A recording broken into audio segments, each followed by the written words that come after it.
Hello दोस्तों, स्वागत है आपका एक बार फिर से विपुल वीलॉग में। और आज जैसे मैंने प्रॉमिस किया था कि मैं डेली ब्लॉग तो नहीं डाल पाऊंगा, लेकिन मैं कोशिश करूंगा कि आपको वीकेंड पे एक ब्लॉग ज़रूर मैं शेयर कर पाऊँ, चाहे वो डेली रूटीन का हो या जो भी हो। जिस तरीके से मेरा वीकेंड गुजरेगा उस तरीके से मैं शेयर करते रहूँगा। आज मम्मी ने रखवाई है घर में सत्यनारायण भगवान की कथा। और सबसे ख़ास बात ये है, अभी मम्मी हरिद्वार होके आई सावन के महीने में। उसके बाद आज कथा रखी गई है। तैयारी चल रही है सत्यनारायण भगवान की कथा की। कुछ ही देर में पंडित जी आ जाएंगे। आप सभी का सौभाग्य है कि सत्यनारायण भगवान की कथा इस वीडियो में कोशिश करूंगा कि आप लोगों को पूरी सुनवा पाऊँ। और तैयारी घर में स्टार्ट हो चुकी है, प्रसाद बन रहा है, सब कुछ हो रहा है। मैं आज सुनवाऊँगा आपको सत्यनारायण भगवान की कथा। इस वीडियो में बने रहिएगा।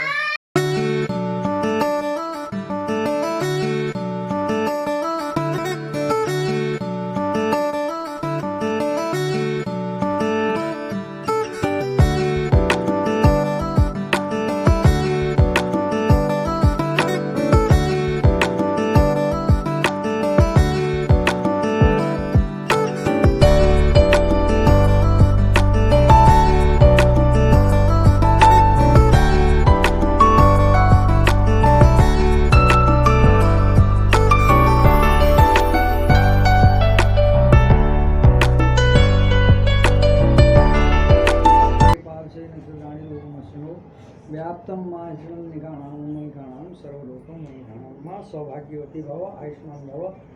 ये इधर लोगों को आप लगा दीजिए, ठीक है, सबके कपार में।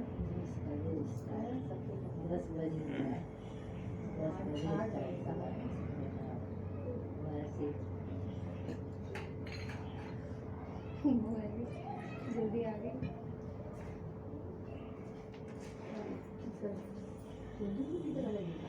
नहीं रोली है दीदी, तभी तो पंडित जी इतनी देर में बोले हैं।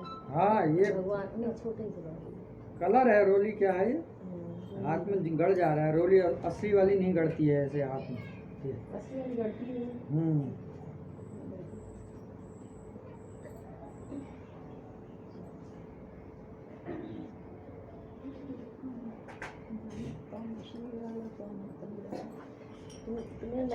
ओम केशवाय नमः। पी जाइए। नारायणाय नमः, गोविंदाय नमः। फिर भी जाओ। अब हाथ धो लो पीछे को।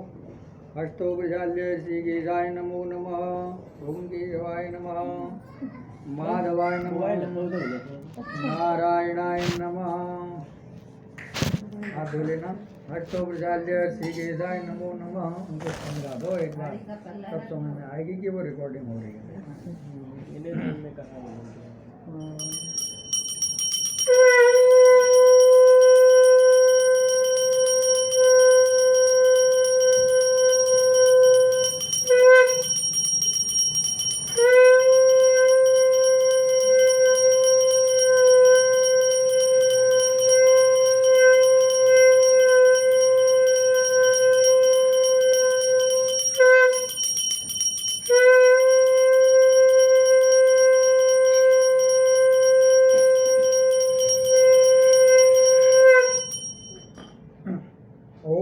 ज्योति परम ज्योति ज्योति जनार्दन दीपो हरतु मे पापम। दीप ज्योति नमोस्तुते। दीप देवाय नमो नमः। हरि ओम श्रीमन्महागणाधिपतये नमः। शुभ मुहूर्तमस्तु, शुभमस्तु, कल्याणमस्तु। ओम स्वस्ति न इंद्रो बृहस्पतिर्वाः, स्वस्ति न पूषा विश्ववेदाः, स्वस्ति नस्तार्क्ष्यो अरिष्टनेमिः, स्वस्ति नो बृहस्पतिर्दधातु बृहस्पतिर्मरुतः वृष्णिमातरः सुभञ्जा भानुर्विदधे भुजगमाग्नियो वामनवः सूर्यचक्षुषो विश्वेषु देवा अवसागमन्यः। भद्रं कर्णेभिः शृणुयाम देवा, भद्रं पश्येमाक्षभिर्जत्राः। स्थिरैरङ्गैस्तुष्टुवाकुंजस्तनु विवसे वहिते वहितं जरायुः। शतमिन्नु शरदो हन्ति देवादित्राजसन्तं।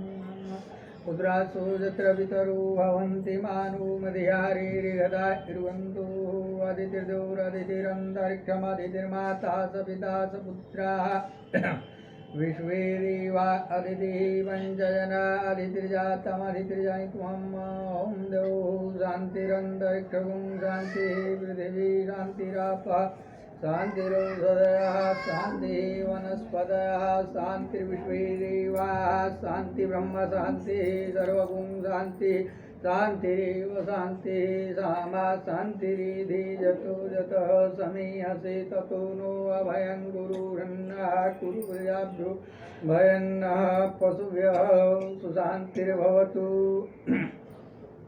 ॐ श्रीमन्महागणाधिपतये नमः। ॐ लक्ष्मीनारायणाभ्यां नमः। ॐ वाणी हिरण्यगर्भाभ्यां नमः।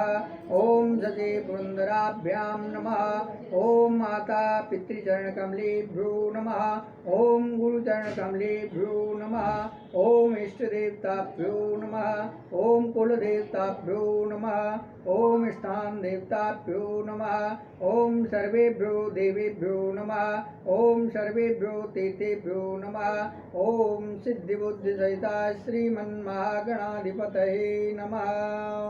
ॐ सुमुखश्च कदन्तश्च कपिलो गजकर्णकः लम्बोदरश्च विकटो विघ्ननाशो विनायको धूम्रकेतुर्गणाध्यक्षो भालचन्द्रो गजाननः द्वादशैतानि नामानि पठे शृणुयादपि विद्यारम्भे विवाहे च प्रवेशे निर्गमे तथा संग्रामे संकटे चैव विघ्नस्तस्य न जायते। स्थूलां वरदरं देवं शशिवर्णं चतुर्भुजं प्रसन्नवदनं ध्यायेत् सर्वविघ्नोपशान्तये। अभिजितार्थसिद्ध्यर्थो पूजितो यः सुरासुरे सर्वविघ्नहरस्तस्मै गणाधिपतये नमः। सर्वमङ्गलमाङ्गल्ये शिवे सर्वार्थसाधिके शरण्ये त्र्यम्बके गौरी नारायणि नमोऽस्तुते। सर्वदा सर्वकार्येषु नास्ति मङ्गलम् येषां हृदयस्थो भगवान् मङ्गलायतनं हरे। तदेव लग्नं सुदिनं तदेव ताराबलं विद्याबलं देवबलं तदेव लक्ष्मीपते ते योगं स्मरामि। लाभस्तेषां जयस्तेषां कुतस्तेषां पराजयो येषाम् इन्द्रिवरस्यामो हृदयस्थो जनार्दन। यत्र योगेश्वरः कृष्णो यत्र पार्थो धनुर्धरः तत्र श्रीविजयो भूते ध्रुवानेतिर्मतिर्मम। अनन्याश्चिन्तयन्तो माम् ये जनाः पर्युपासते तेषां नित्याभियुक्तानां योगक्षेमं वहाम्यहम्। स्मृते सकलकल्याणं भाजनं यत्र जायते पुरुषं तमजं नित्यं व्रजामि शरणं हरिम्। सर्वेष्वरम्भकार्येषु त्र्यस्त्रिभुवनेश्वरा देवादिसन्तु नः सिद्धिं ब्रह्मेशान जनार्दन। वक्रतुण्ड महाकाय सूर्यकोटिसमप्रभ निर्विघ्नं कुरु मे देव सर्वकार्येषु सर्वदा। ॐ विश्वेशं माधवं नुण्डिं दण्डपाणिं च भैरवं वन्दे काशीं गुहां गंगां भवानी मणिकर्णिकाम्। ओम श्रीमन्महागणाधिपतये नमः। गणेश जी के आगे पुष्प छोड़ दीजिएगा। ओम श्री गणेशाय नमः। ओम पृथिवीति मेरुपृष्ठ सुतलं चंदः कूर्मो देवता आसनोपवेशने विनियोग। ओम पृथ्वी तुयाधारोका दे तुम विष्णुनारदा तुम च धारयमां देवे पवित्रं गुरु जान। लहंगे वाली दे दीजिए। ओम पृथिव्ये नमः। ओम ह्रीं आधार शक्ते नमः। ओम पद्मासनाय नमः। ओम श्री पृथिव्ये नमः। हरि ओम।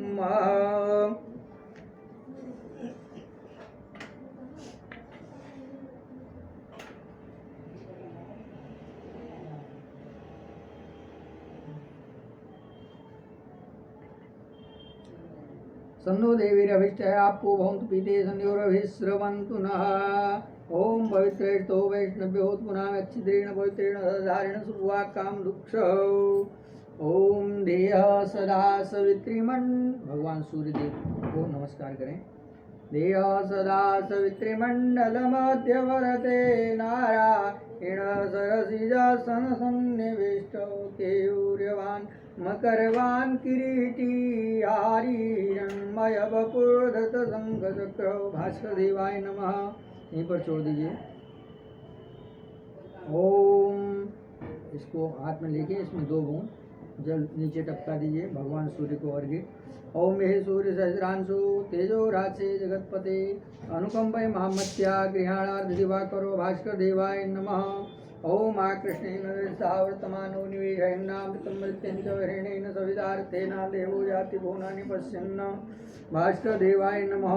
गंधं विलेपयामि भास्कर देवाय नमः। अक्षतान् समर्पयामि भास्कर देवाय नमः। पुष्पं समर्पयामि। हरि ओम अपसर्पन्तु ये भूता भूय संस्थिता ये भूता विघ्नकर्तारस्ते नश्यन्तु शिवाज्ञा अपक्रामन्तु भूतानि पिशाचा सर्वतोदिशं सर्वेषाम् अविरोधेन यज्ञकर्म समारभे। यज्ञकर्म समारभे। हरि ओम विष्णवे नमः। ओम अंगुष्ठाभ्यां नमः तर्जनीभ्यां नमः मध्यमाभ्यां नमः अनामिकाभ्यां नमः कनिष्ठिकाभ्यां नमः करतलकरपृष्ठाभ्यां नमः। प्राणायाम्य। हरि ओम संकल्प। ये हाथ में ये पवित्र धारण कर लो।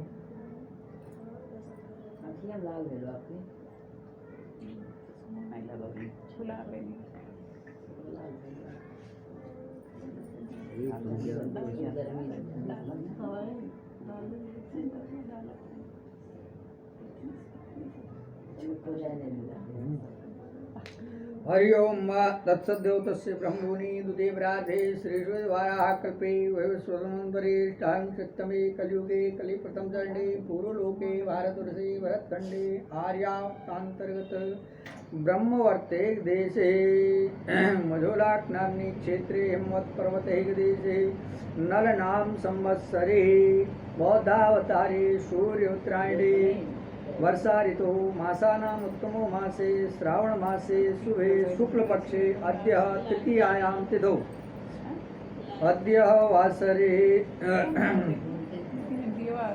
रविवासरे गोत्रोत्पन्नोऽहं कश्यप गोत्र भारद्वाज गोत्रोत्पन्नोऽहं भारद्वाज गोत्रोत्पन्नोऽहं विपुल सिंह वृष राशि विपुल सिंहोऽहं सपत्नीकोऽहं सपरिवारोऽहं श्रुति स्मृति पुराणोक्त फल प्राप्त्यर्थम अप्राप्त लक्ष्मी प्राप्त्यर्थम प्राप्त लक्ष्म्या श्रीकाल संरक्षणार्थम सकल मनोकामना संसिद्ध्यर्थम आदि दैविक आदि भौतिक आध्यात्मिक त्रिविध तापोपशमनार्थम नित्य कल्याण लाभाय श्रीमत् परमेश्वर प्रीत्यर्थम मम नाम राशि जन्म राशि सकाशात एके च चतुर्थ अष्टम द्वादश स्थान स्थित क्रूर ग्रह ते शांत्यर्थम च तथा च तृतीय एकादश स्थान स्थित सुग्रहाणां फल प्राप्त्यर्थम मम इह जन्मनि जन्मांतरे वा कायिक वाचिक सकल दुरितोपशमनार्थम नित्य कल्याण लाभाय श्रीमत् परमेश्वर प्रीत्यर्थम गणेश गौरी देवता प्रीत्यर्थम कलश देवता प्रीत्यर्थम नवग्रह देवता प्रीत्यर्थम आवाहन पूर्वकम पूजन श्री सत्यनारायण व्रत कथा श्रवणं च अहं करिष्ये। श्रीमन्महागणाधिपतये नमः। प्रधान संकल्प। हरि ओम। फिर हाथ में जल ले लें इसी में से।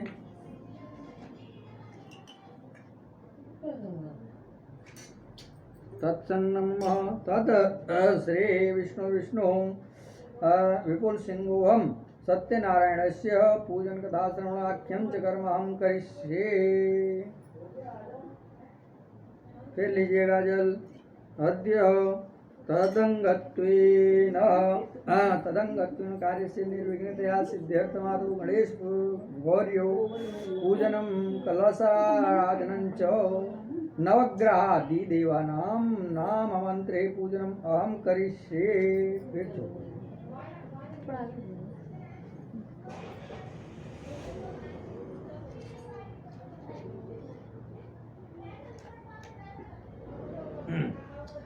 अच्छा, अब हाथ में फिर पुष्प लें, भगवान गणेश जी का आह्वान करें।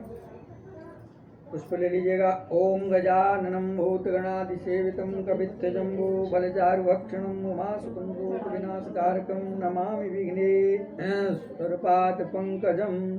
नमो देवे महादेवे शिवाय सततं नमः। नमः प्रकृते भद्राय नेताप्रतास्तमम्।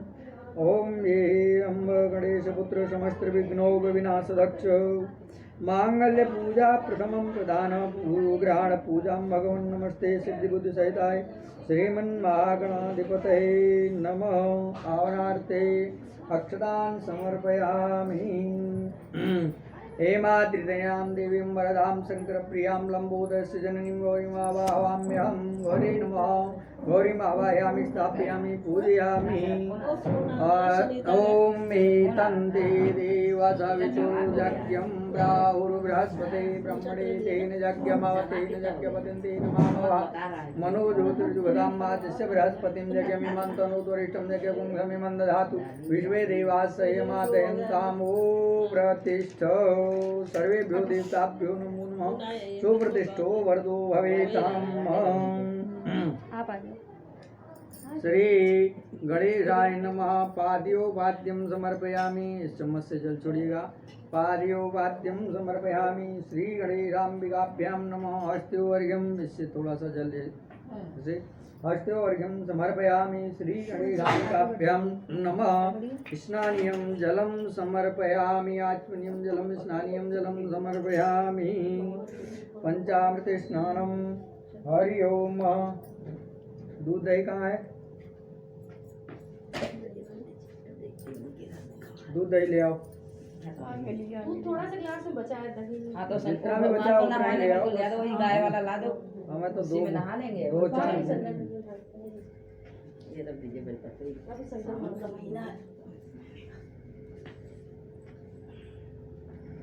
नारायण प्रभु।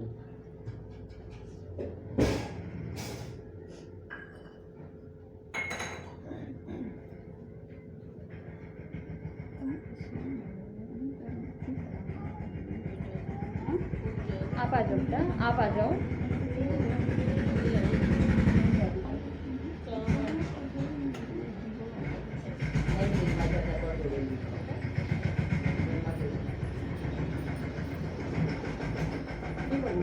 बाकी मैंने चंदा मिट्टी में डाल दिया। बाकी मैंने चंदा मिट्टी में डाल दिया। कोई बात नहीं, तो बात तो एक ही है। चरणामृत भी यहीं रख दो। हाँ हाँ, उस साइड यही रखा है। पंखा नहीं बंद रखा है है। क्या? हाँ ज्यादा तेज हो गई दादा। इसे ये कम लो कर हमारी संपत्ति। पया पृथिव्यां पयो गदेषु पयो दिवेन्दरिक्षे पयोधा प्रतिशासन्तु मह्यम्। ओम श्री गणेशाय नमः। वै स्नानं समर्पयामि। लो ऐसे करके छींटे डाल दो। फिर थोड़ा सा दही। तदिक्रावडोकार्यवाजिन मम्मी क्या कर रही है? करत्पणर्गतारिगत पंचामृतं मया नीतं पयोदधीगतं मधु शर्करया च समाहितं स्नानार्थं प्रतिगृहीतां भगवते श्री। आप आ जाओ भैया, आप आ जाओ। मम्मा पास आ जाओ। आ जाओ भैया, मम्मा पास आओ। स्नानान्ते शुद्धोदक स्नानम्। ओम शुद्ध बालः सर्वशुद्ध बालो मणिबालस्तास्नो सहिता सुवर्णस्ते कर्णायामावलिप्तरौद्रा नमो रूपा पार्जन्यं वस्त्रम्। शंकर भगवान, त्रिविक्रम भगवान शंकर भगवान नहीं है क्या? हरि ओम। लो लो। तो हमेशा हर चीज में वो करते हैं। उलट पलट लंका सब डारी। लो ये कलावा चढ़ाओ गणेश जी को। ओम यज्ञो वस्त्रो वस्त्रम विवाह सुवासात् परिविदागात् सौ श्रेयान् भवति जायमानदं धीरा स कवयं नेन्ति देव स्वाद्यो मनसा देवयन्तो वस्त्रो वस्त्रं वस्त्राङ्गाचमनीयं जलं समर्पयामि। यज्ञो भवितं परमं पवित्रं प्रजापतेः सहजं पुरुषात् आयुष्यमग्रं प्रतिमुञ्च शुभ्रं यज्ञो भवितं बलमस्तु तेज। चंदनम यहाँ से इस उंगली से रोली लीजिए और टीका लगाइए गणेश गौरी को। ओम गंधद्वारां दुराघटसां नित्यपुष्टांकरी श्रीवीश्वरीं सर्वभूतानां तामयो भविष्यं मा अक्षतन चावल के दाने ओम अक्षं नमी मदन्तयो प्रिय धूतसभानो विष्टियायुजान्विन्द्रते हरि अक्षदान समर्पयामि पुष्प चढ़ाइए माल्यादीनि सुगंधिनी मालित्यादीनि वै प्रभो मयार्तानि पुष्पाणि पूजार्थं प्रतिगृहतां मा गणेशाम्बिकाभ्यां नमः पुष्पं समर्पयामि दूबघास ओम कांडात् प्ररोहन्ति पुरुहस्परे हेवानुदूर्वे प्रथमोदात्रेण सतेन च गणेशाम्बिकाभ्यां नमो दूर्वाङ्कुरान् समर्पयामि धूपम आग्रापयामि धूप जलाइएगा वनस्पति रसोदभूतो गन्धाढ्यो गन्धोत्तमः आग्रे सर्वदेवानां धूपोऽयं प्रदीयतां श्री गणेशाम्बिकाभ्यां नमः धूपम आग्रापयामि दीपं च दर्शयामि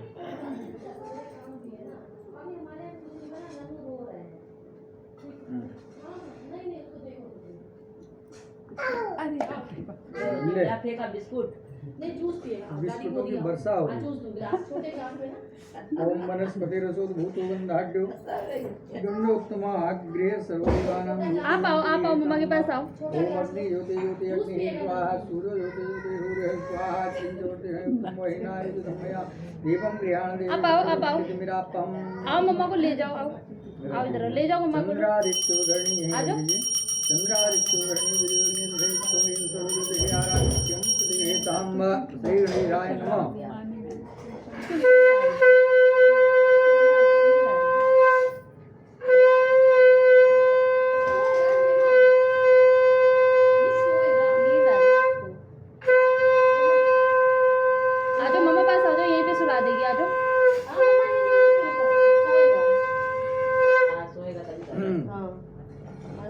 वीडियो नहीं चल रही है।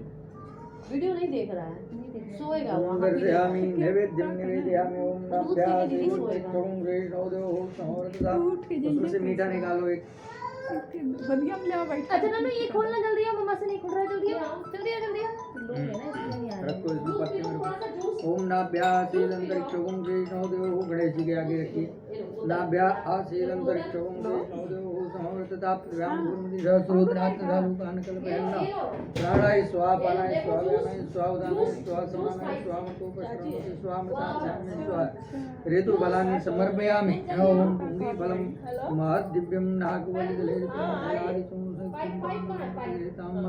भगवते श्री गणेशाय नमः तांबूलम पुंगी फलम समर्पयामि डाल दीजिए यहीं पर रख दीजिए ओमी फलम महत् दिव्यम नागवल्लिदले तांबूलम प्रतिगृहतां एक सिक्का रखिए ओम हिरण्यगर्भ समवर्तता भूतस्य जातपत्रे राशि आधार हिरण्यगर्भ गर्भस्थं मेव वेदं विभाव सुवर्ण फलातः शांतिं प्रयच्छमे भगवते श्री गणेशाय नमः हरि ओम द्रव्य दक्षिणां फिर हाथ में पुष्प लीजिएगा दोनों जने ओम पुष्पांजलि नाना सुगंधि पुष्पानि यदा कालोद्भवानि च पुष्पांजलिर्मया दत्तो गृहाण परमेश्वरो गणेशाम्बिकाभ्यां नमः पुष्पांजलि समर्पयामि फिर अर्घ्य हाथ में लीजिएगा इसमें पुष्प डाल दीजिए अच्छा डाल जल गंगे जमुने गोदावरी सरस्वती नर्मदे ओम रक्ष रक्ष दाहिने हाथ से बाएं हाथ से ढको रक्ष रक्ष गणाध्यक्ष रक्ष त्रैलोक्य रक्ष गो भक्तानाम अभयं करता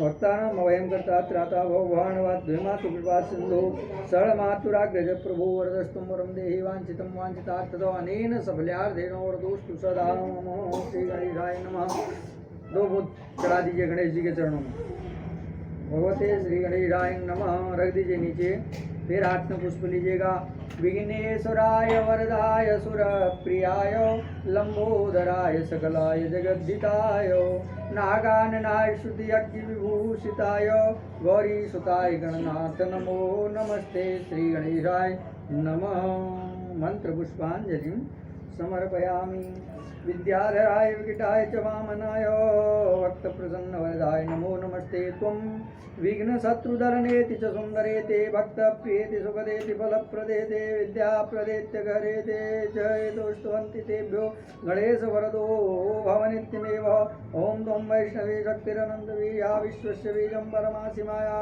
संमोहितं देवी समस्तमेतत्त्वं वै प्रसन्ना भूमुक्तिहेतु गणेशाम्बिकाभ्यां नमः हाथ में जल लीजिएगा अनेन कृतेन पूजनेन तू आजा, रहने दे, श्री छोड़ दे उसे। गणेशाम्बिके प्रियेतान तू आजा यहाँ नमः। गणेश जी को फिर जल छोड़ दीजिए। अच्छा, फिर हाथ में पुष्प लीजिएगा। हाथ में पुष्प लीजिए हाथ में। ओम कलशस्य मुखे विष्णु कंठे रुद्रसमाश्रितः मूले दशयन्तो ब्रह्मा मध्ये मातृगणा स्मृता कुक्षौ विषागरा सर्वे सप्तद्वीपाः सुन्दरा ऋग्वेदो अथयजुर्वेदो सामवेदो विकर्मणा अङ्गैश्च सहिता सर्वे कलशन्तु समाश्रिता। अत्र गायत्री सावित्री शान्ति पुष्टिकरी तथा आयान्तु देवपूजार्थं दुरितक्षयकारका गङ्गे च जमुने चैव गोदावरी सरस्वती नर्मदे सिन्धु कावेरी जलेऽस्मिन् सन्निधिं कुरु। सर्वे समुद्रा सरितस्तीर्थानि जलदानदा आयान्तु मम शान्त्यर्थं दुरितक्षयकारकः कलशे वरुणदेवताभ्यो नमो मम्मी नमः। रहने दो, आ जाओ, छोड़ो ना उसे। ठीक है। ओम कलशे वरुणदेवताभ्यो नमो नमः। पाद्यो पाद्यम हस्त्यो अर्घ्यम वे आचमनीयम। अर्घ्य से जल छोड़िएगा कलश पर। कलशे वरुणदेवताभ्यो नमो नमः। हस्त्यो अर्घ्यम समर्पयामि। फिर रख दीजिए उसको वहीं। फिर जल छोड़िएगा इससे। ओम सर्वांगे स्नानियम जलम समर्पयामि। कलशे वरुणदेवताभ्यो नमो नमः। पंचामृते स्नानम ओम पयो पृथिव्यां पयो गदिषु वयो देवेन्द्रिक्षे पयोधा सरस्वती प्रदिश संतमय्यम हरिग्रामकारिसं विष्णुरस्तस्य वाजिनः।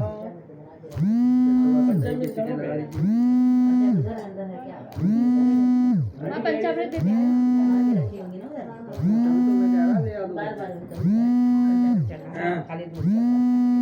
पंचामृते स्नानं पंचामृतं मयानितं वयोधिगतं सुन्दरयात् समाक्तं स्नानार्थं दिगेतां रख दीजिए। इसमें से पंचामृत का नाम लेते ही पंचामृत चढ़ा।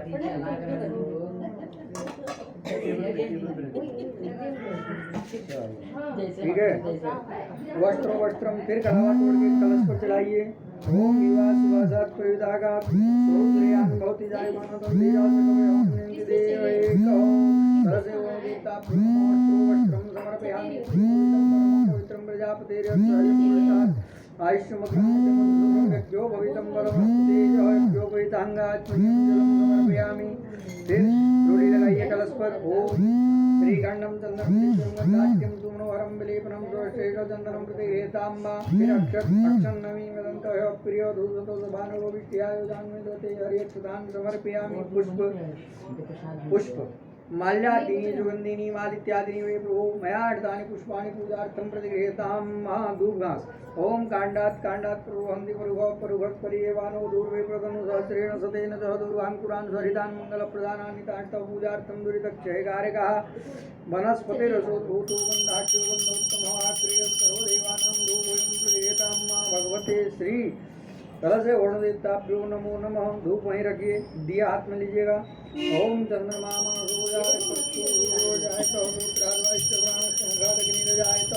कलशे वरुणदेवताभ्यो नमो नमः। दीपम दर्शयामि नैवेद्यम निवेदयामि। एक मीठा लीजिएगा फिर से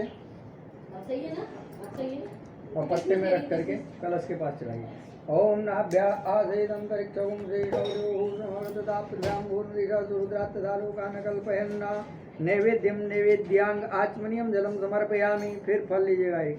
ओम या फलिनीर्या फला पुष्पाजाश्च पुष्पिनी बृहस्पति प्रसूष्टास्थानो प्रमुञ्चतग्गुंहस इदं फलं मया देव स्थापितं पुरुषतवतेन मे सर्वलाप्तिर्भवेत् जन्मनि जन्मनि फलेन फलितं सर्वं त्रैलोक्यसचराचरं तस्मात् फलप्रदानिनः पूर्णा सन्तु मनोरथा। कलशे वरुणदेवताभ्यो नमः। ऋतुफलं समर्पयामि ताम्बूलभूमिफलं द्रव्यदक्षिणा। ओम हिरण्यगर्भः समवर्तताग्रे भूतस्य जातपतिरेकाशे सदाधार पृथिवीन्द्रामते मां कस्मै हविषा विधेम। भगवते श्री कलशे वरुणदेवताभ्यो नमो। द्रव्य दक्षिणां समर्पयामि। फिर हाथ में पुष्प लीजिएगा दोनों जने। देवदानव संवादे मध्यमाने महोदरोत्पन्नो सीधा कुंभो विद्रुतो विष्णु स्वयं त्वत्तो ये सर्वतीर्थानि देवा सर्वे त्वयि स्थिता त्वयि तिष्ठन्ति सर्वे वेदः कामफलप्रदात् सुरराजात्म्यं पूजां कर्तुं हेतुर्भव सान्निध्यं कुरु मे देव सर्वकार्येषु सर्वदा। और नमो नमस्ते स्फटिक प्रभाय सुश्वेताराय सुमंगलाय सुभाषहस्ताय जटासनाय जलादिनाथाय नमो नमस्ते। कलशे ओम देवताभ्यो नमो नमः। फिर हाथ में जल लीजिएगा। अनेन कृतेन पूजनेन श्री कलशे वरुण देवताभ्यो नमो नमः। कलशे वरुण देवताभ्यो नमो नमः। फिर हाथ में पुष्प लीजिएगा। ओम गौरी पद्मा सती मेधा सावित्री विजया दया देवसेना सुधा स्वाहा मातृरूप मात्र अष्टिपुष्टि तथा तुष्टिरात्मनः कुलदेवता गणेश सेना यथा देवा वृद्धियो पूजा षोडश मातृकेभ्यो नमः। चढ़ा दीजिए। थोड़ा सा घी की बूंद लगा दीजिए कलश में। इसमें उंगली से ऐसे डोब करके कलश में लगा दीजिए। सप्तघृत मातृकाभ्यो नमो नमः। अनया श्री मातृका देवताभ्यो नमो नमः। फिर हाथ में ये जौ के दाने लीजिएगा, उस हाथ में रखिए और इससे दो चार दाने करके कलश पर छोड़िएगा। ओम सूर्याय नमः। दाहिने हाथ से छोड़िए, दाहिने हाथ से। बाएं हाथ में रखे हैं, इसमें से ले करके कलश पर छोड़िए। सूर्याय नमः, सोमाय नमः, ओम भौमाय नमः, ओम बुधाय नमः, ओम बृहस्पते नमः, ओम शुक्राय नमः, ओम शनेश्वराय नमः, ओम रावे नमः, ओम केतवे नमः। वहीं रख दीजिए। फिर हाथ में पुष्प ले लीजिएगा दोनों जने। अस्मिन् नवग्रह मंडले सूर्यादि नवग्रह देवता सुप्रतिष्ठा वरदा भवन्तु। ब्रह्मा मुरारिष्टपुरान्तकारी भानु शशि भूमिसुतो बुधश्च गुरुश्च शुक्र शनिराहु केतवः सर्वे ग्रहा शान्तिकरा भवन्तु। सूर्य सौर्यमतेन्दुरुच्च पदवीं शनि मंगलम मंगलः सद्बुद्धिं बुधश्च गुरुश्च गुरुतां शुक्रः सुखं संसनि राहुर्बाहुबलं करोतु सं केतु कुलस्योन्नतिं नित्यं प्रीतिकरा भवन्तु मम ते सर्वेऽनुकूला ग्रहा सर्वेऽनुकूला ग्रहा। नवग्रह देवताभ्यो नमो नमः। आवाहयामि स्थापयामि पूजयामि नमस्करोमि। फिर हाथ में पुष्प लीजिएगा। आवाज बहुत तेज है, अंदर ही बैठा दीजिए। एक कटोरी लाओ। एक कटोरी खाली है जी। खाली कटोरी ले ले आई। पंडित जी थोड़ा थोड़ा सीखा था फूल। थोड़ा थोड़ा सीखा था, फूल सीख गई। अब 9 साल में तो सब फूल दिया लोग है ना, 9 साल में सब करो वही कर। पंडिया मसूरी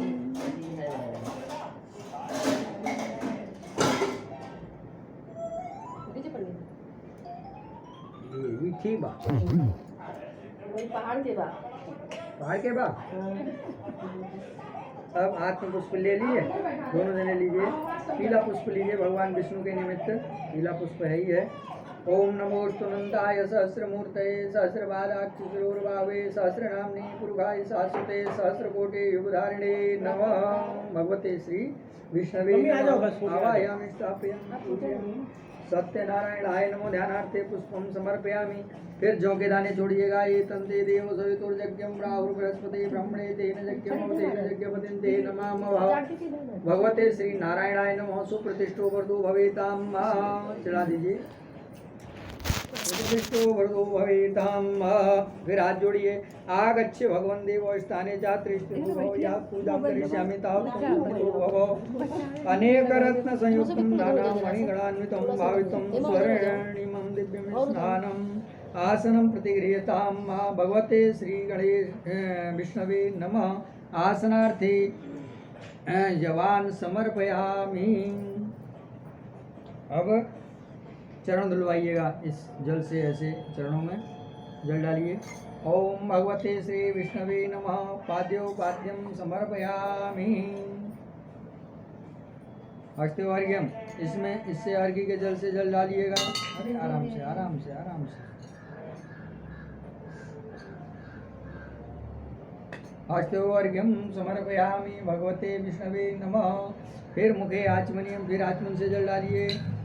मुखे आचमनीयम सर्वांगे स्नानियम, ऊपर से स्नान करा दीजिएगा। ओम गंगे च जमुने चैव गोदावरी सरस्वती नर्मदे सिंधु कावेरी जलेस्मिन् सन्निधिं कुरु। अब दूध से स्नान कराइएगा। ओम कामधेनु समुद्भूतं सर्वेषां जीवनं परं पावनं यज्ञहेतुश्चोपय स्नानात् समर्पितं भगवते श्री विष्णवे नमः। सत्यनारायणाय नमः। पय स्नानम समर्पयामि। फिर शुद्ध जल डालिएगा इससे। ओम शुद्ध बाला सर्व डालिए, जल डालिए। शुद्ध जल 1 चम्मच फिर डाल दीजिए। फिर दही से स्नान करा दीजिएगा। ओम नवनीत समुत्पन्न वयसस्तु समुद्भूतम मधुरामनम शशिप्रदम ध्यानितम यादि भव स्नानार्थम प्रतिगृह्यताम भगवते श्री विष्णवे नमः। शुद्धोदक स्नानम समर्पयामि। चढ़ाइए फिर से घृत स्नानम, थोड़ा सा घी, थोड़ा सा एक बूंद लगा देना। ओम बस ठीक है। घृतम मिमिक्षे घृत स्नानांते शुद्धोदक स्नान, फिर शुद्ध जल। ओम नवनीत समुत्पन्नम सर्व संतोष कारकम घृतम तुभ्यं प्रदास्यामि अतः स्नानम प्रतिगृह्यताम मधु स्नानम। मधुबा दे ऊपर जाएगी पड़ी।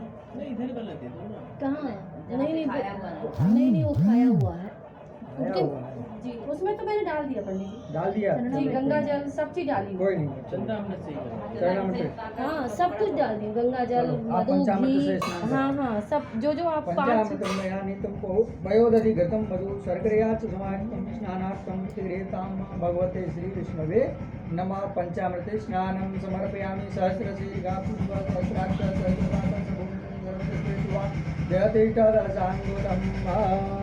पंचामृते स्नानान्ते शुद्धोदक स्नानम्। ओम शुद्धबालः सर्वशुद्धबालो मणिबालस्तास्तनो श्वेता श्वेताक्षोर्णस्ते कर्णायाम अवलिप्तरुद्रान्भूरूपा पारदन्य।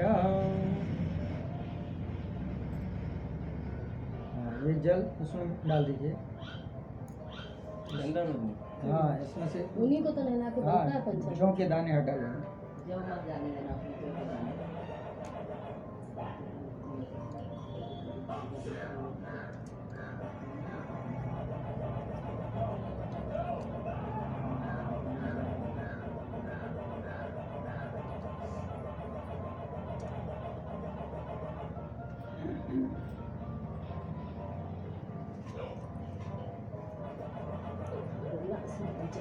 इसकी भी जरूरत पड़ेगी।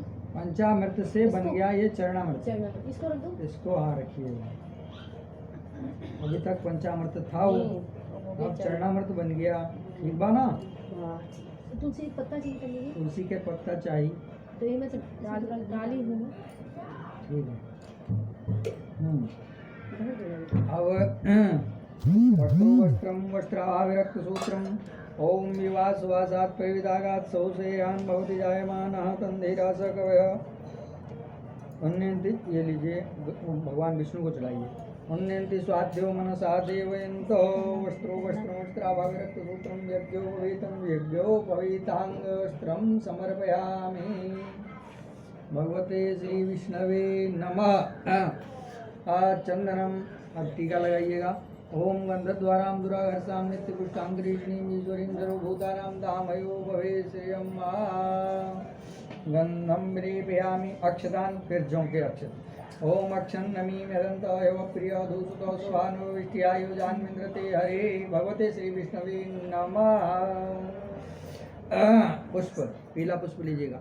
माल्यादीनि सुगंधिनी मालित्यादीनि वै भूमयार्तानि पुष्पाणि पूजार्थं प्रतिगृह्यताम् भगवते श्री विष्णवे नमः। माल्यादीनि सुगंधिनी मालित्यादीनि वै प्रभो मया अर्तानि पुष्पाणि पूजार्थं प्रतिगृह्यतां मां। तुलसी पत्र, तुलसी हेम रूपां च रत्न रूपां च मंजरीं भवमोक्ष प्रजातुभ्यं अर्पयामि हरिप्रियं भगवते श्री नारायणाय सत्यनारायणाय नमः। तुलसी दलं समर्पयामि। दूब घास एक दिन का।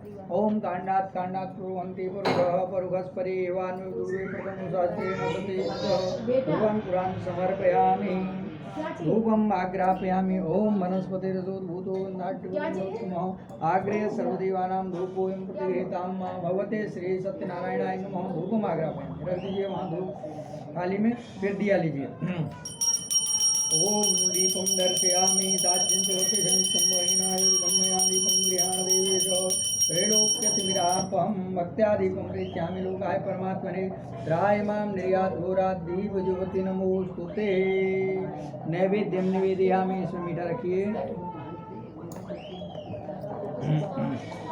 ओम नाभ्यासीदन्तरिक्षगुं श्रीष्णोदेवभूतमवृतदापद्भ्यां भूर्मदिश रुद्रात्तधारुकान्न कल्पयन् प्राणाय स्वाहा पानाय स्वाहा व्यानाय स्वाहा समानाय स्वाहा मृतो प्रस्तरणमसि स्वाहा मृता विधानमसि स्वाहा।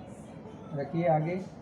अमृता पिधानमसि स्वाहा शर्करा खंडखाद्यानि दधिक्षीर्घृतानि च आहारं भक्ष्य भोज्यं च नैवेद्यं प्रतिगृह्यतां भगवते श्री विष्णवे नमः। नैवेद्यं निवेदयामि ऋतुफल, वहाँ से फल ले लीजिए, 5 फल उठा लो। या फलिनी या फला पुष्पाजन बृहस्पति इदं फलं मया देव स्थापितं तु दृष्टव तेन मे सफलावाप्तिर्भवेत् जन्मनि जन्मनि। भगवते श्री नारायणाय नमः। ऋतुफलानि समर्पयामि।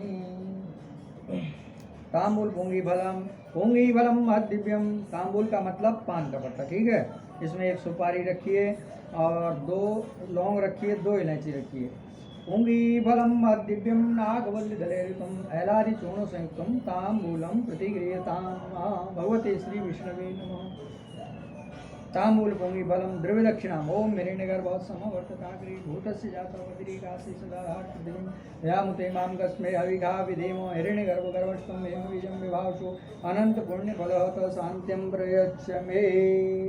श्री सत्यनारायण देवताभ्यो नमो नमः। गंधाक्षते संपूजयामि। अब फिर हाथ में पुष्प ले लीजिएगा। श्री सत्यनारायण देवताभ्यो नमो नमः। सशंख चक्रं सकिरीटकुण्डलं सपीतवस्त्रं सरसेरुवेक्षणं सहारवाक्षस्थलकौस्तुभश्रियं नमामि विष्णुं शिरसा चतुर्भुजम् शान्ताकारं भुजगशयनं पद्मनाभं सुरेशं विश्वाधारं गगनसदृशं मेघवर्णं शुभांगं लक्ष्मीकान्तं कमलनयनं योगविद्यानगम्यं वन्दे विष्णुं भवभयहरं सर्वलोकैकनाथम्। ओम विष्णवे नमः विष्णवे नमः विष्णवे नमः। श्री सत्यनारायणाय नमः। ओम नमो भगवते वासुदेवाय नमो भगवते वासुदेवाय नमो भगवते वासुदेवाय नमः। श्रीमन्नारायणाय नमः। ओम ये अर्घ्य का जल लीजिएगा हाथ में। हरि ओम नारायणाय नमः। भूमि देवाग्रजम मासी हमारे हाथ में छोड़िएगा अर्घ्य से। भूमि देवाग्रजन्मासि तुम विप्र पुरुषोत्तम प्रत्यक्षो यज्ञ पुरुष अर्घ्यो यम प्रतिगृह्यताम। बस इसको नीचे रख दीजिएगा। फिर वो थाली है उसमें से टीका लगाइए हमारे माथे पर। नमो ब्रह्मण देवाय गो ब्रह्मण देवाय जगत हिताय कृष्णाय गोविंदाय नमो नमः। गंध अक्षत द्रव्य दक्षिणा 1 फल और पैसा रखिए। पान के पत्ते में रख लेना चाहे पान का पत्ता लो उसमें फूल रखो।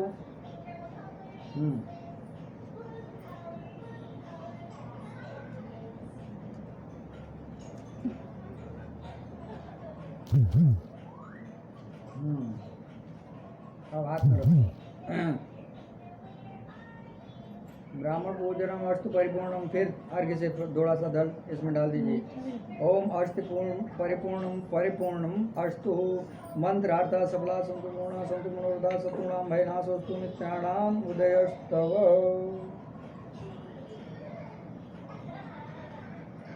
बोलिए श्री सत्यदेव भगवान की जय। नारायण भगवान की जय। हाथ में फिर जल लीजिएगा। हरिओम तत्सत्यो पूर्वोच्चारित ग्रहगण विशेषण विशिष्टायाम सुप्तो अध्यम राशि विपुल सिंहो हम सपत्नी को हम सपरिवारो हम सुते स्मृति पुराणोक्त फल प्राप्त्यर्थम अद्य रविवासरान्वितायां गृहे पूर्वोच्चारित वाक्यानुसारेण सत्यनारायण कथा श्रवणम अहम करिष्ये। इसी में छोड़ दूं। कोमल अभी बैठा लो। आओ आ जाओ यहाँ आ जाओ यहाँ इसी में छोड़ दूं। यहाँ आ जाओ आओ। मुझे लग रहा है इसमें छेद हो गया मारते मारते इसका जल स्थिर नहीं आओ हो बैठ रहा ये बैठ जाओ। है ना। ऐसा प्रतीत होता है। हाँ तो घिस जाते हैं तभी पानी टपक रहा है इसमें। पानी खत्म हो गया। पानी ऐसा नहीं। हमारा जो अनुमान है वो कभी गलत नहीं हो सकता। आपका नाम गलत है। अब मैं चेक कर रहा हूँ देखिए आप देख लीजिए। कहीं न कहीं इसमें छेद है। कहीं छेद नहीं है। अब मैंने सुखा दिया ठीक है। कोई पानी नहीं मैंने डाला ना पानी। मेरे बुलबुले आ रहे हैं इसमें छेद है। दूध पियोगे दूध पियोगे दूध सुसु नहीं है सुसु बाथरूम में सुसु कर लो जाओ इधर आओ सुसु करोगे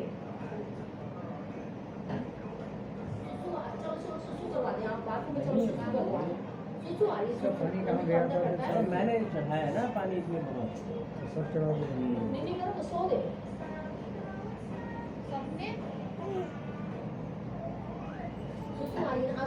चलो ठीक है, अच्छी बात है। नहीं छिड़े तो अच्छा है।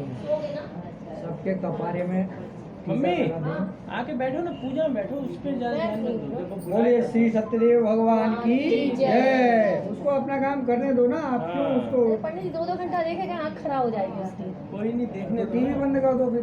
टीवी नहीं है, फोन है, टीवी देखता तो बात ही नहीं है। अच्छा, उसकी देना फोन की चाहिए। लाइट कम कर दो, जो अच्छा, नाइट अच्छा। नाइट मोड में लगा दो, रात्रि मोड में लगा दिया अच्छा, करो अच्छा, उसको, उससे जो है करो। उससे नहीं होती है। हरिओम माँ। अब आप लोग जो है कथा सुनेंगे, ठीक है? जी, जी। ध्यान पूर्वक। अब पूजा हुई संपन्न, अब केवल कथा सुनानी बाकी रह गई है, 2 मिनट टीका इसलिए लगाया? आप लोग थोड़ा सा ध्यान पूर्वक सुनिएगा, हल्ला गुल्ला कम करिएगा। जी। तो एक समय की बात है, पौराणिक काल की, नैमिषारण्य तीर्थ में सौनक आदि 88,000 ऋषि मुनि एकत्रित होकर के वहाँ पर जो हमारे कथा सुनाने वाले महाराज थे, सूत जी महाराज, उनसे वेदों की, पुराणों की, शास्त्रों की कथाएं सुनी। तो एक दिन जो है, जब वो लोग कथा सुनने के लिए प्रातः काल नहा धो करके आए, तो उनके मन में एक विचार आया। तो वो विचार उन्होंने अपना रखा महाराज के सामने। बोले महाराज, जब कलयुग आएगा तो कलयुग में लोग वेद पुराण शास्त्र को तो पढ़ेंगे नहीं। कौन पढ़ रहा है? सब इंग्लिश पढ़ रहे हैं ना। तो उन लोगों ने पहले भविष्यवाणी कर दी थी जब पुराण बनाए थे उसी समय कि ऐसा होगा करके। तो क्योंकि कलयुग का प्रभाव रहने के कारण वेद शास्त्र पुराण नहीं पढ़ेंगे तो आदमी धर्माचरण कम करेगा। धर्माचरण कम करेगा तो उसको भौतिक संसाधनों में ही आनंद की अनुभूति होगी और भौतिक संसाधनों में ही वो व्यस्त रहेगा। तो इस प्रकार से प्रभु का स्मरण नहीं करेगा। तो प्रभु का स्मरण नहीं करेगा तो वो फिर आगे चल के उसको कष्ट होगा, दुख होगा। तो प्रभु का स्मरण कैसे करे? कौन सी ऐसी पूजा या कौन सा ऐसा व्रत है जिसको कलयुग के प्राणी किसी भी समय कोई भी व्यक्ति कर सकता है? ऐसा कोई उपाय बताइए, सरल उपाय बताइए। तो सूत जी महाराज बोले कि ऋषियों, आप लोगों ने बहुत उत्तम बात पूछी है, क्योंकि कलयुग में चारों युगों का समावेश होगा। चारों युगों का समावेश का मतलब है इसमें सतयुग का आदमी भी होगा कलयुग में, और त्रेता का भी होगा, द्वापर का भी होगा। चारों प्रकार के आदमी होंगे, ऐसा पहले से कह दिया था। बोले कुछ तो वेद पुराण शास्त्र पढ़ेंगे और यज्ञ भी करेंगे, तप भी करेंगे, जप भी करेंगे, अनुष्ठान भी करेंगे। उसके बाद फिर दूसरे युग के कुछ लोग होंगे कि जो है दान करेंगे, पुण्य करेंगे, और यह समझेंगे कि जो पुण्य कर रहा है उसी को नमस्कार कर लो, थोड़ा पुण्य हमारे लिए भी हो जाएगा। ऐसे करके दूसरे श्रेणी के व्यक्ति हो गए। फिर तीसरे वाले जो है होंगे जो केवल उन चीज़ों में पीछे से सहयोग कर दिए कि हाँ आप कर लेना, हम आपके साथ हैं, ऐसे कह के मात्र जो है चले जाएंगे। और जो कलयुग के व्यक्ति होंगे वो ना तो करेंगे ना दूसरे को करने देंगे। ये कलयुग के प्राणियों की बात रही।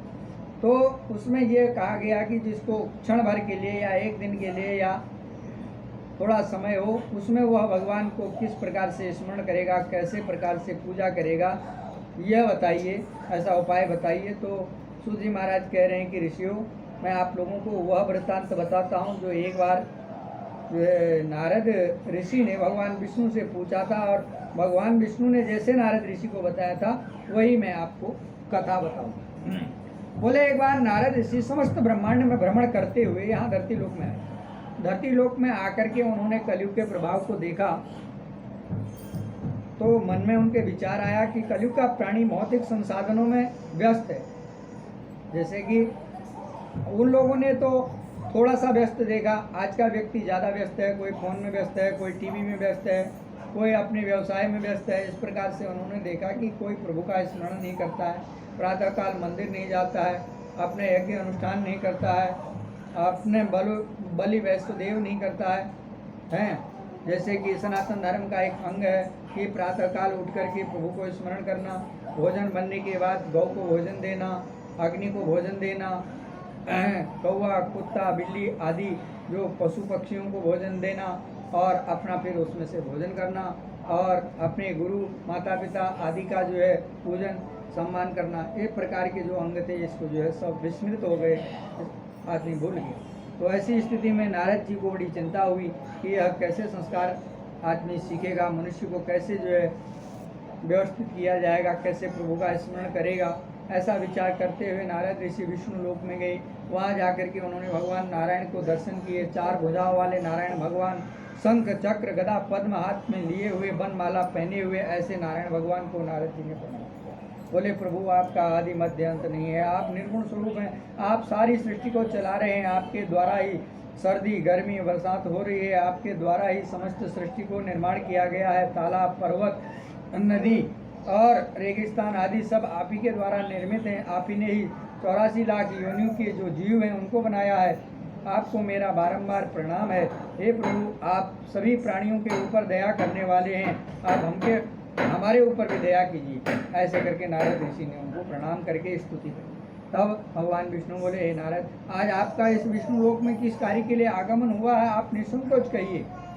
तब अब भगवान विष्णु को नारद ऋषि ने अपनी व्यथा बताई, अपना समाचार बताया कि प्रभु संसार के जो मनुष्य हैं, जो वेद पुराण शास्त्रों का अध्ययन करते थे, जो है अपने नियम धर्म का पालन करते थे, वो सब अपने कर्म से विमुख हो गए हैं, अपने धर्म से विमुख हो गए हैं। अब उनके लिए कोई छोटी व्यवस्था बताओ जिसको वो जो है करके पुण्य को प्राप्त कर सकें और उनकी बुद्धि शुद्ध हो सके और किसी न किसी प्रकार से वह परोपकार भी कर सकें, ऐसी व्यवस्था बताई। तब नारायण भगवान ने कहा हे नारद, आपने कलयुग के प्राणियों के लिए बहुत उत्तम बात पूछी है, तो मैं आपको प्रेमवश एक छोटा सा वृत्तांत और छोटा सा व्रत और पूजा बता देता हूँ। अगर उसको मनुष्य कलयुग का प्राणी अपने श्रद्धापूर्वक विधि विधान के साथ करेगा तो अवश्य ही उसके अनेक पापों का नाश होगा और उसको बुद्धि में धर्म का जो बीज है वो प्रेरित होगा। इस प्रकार से मनुष्य इससे भी अपने धर्म के प्रति आस्थावान हो जाएगा। ऐसी मैं विधि आपको बता देता हूँ। तो